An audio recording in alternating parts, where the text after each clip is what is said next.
আসসালামু আলাইকুম গাইস, সবাই কেমন আছেন? আশা করি সবাই ভালো আছেন, আমিও ভালো আছি। ব্লগটা শুরু করতেছি অ্যাকচুয়ালি বিকাল থেকে। বিকালে অনেক বৃষ্টি হইলো, চা বানাইছিলাম, একটু ফুটেজ নিলাম। তারপর ওয়েদারটা এত সুন্দর ছিল, এত জোস ছিল যে ভিডিও না করে পারলাম না। পরে আমি আর আমার বান্ধবী মিলে লিচু বাগানে চলে গেলাম।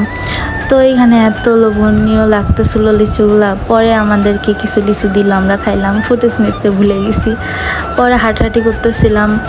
তারপর আমরা সন্ধ্যা হয়ে গেলে রেস্টুরেন্টে চলে আসলাম। রেস্টুরেন্টে এসে খাওয়া দাওয়া করলাম। তারপর একটা পেস্ট্রি নিলাম, নিয়ে বাসে চলে আসলাম।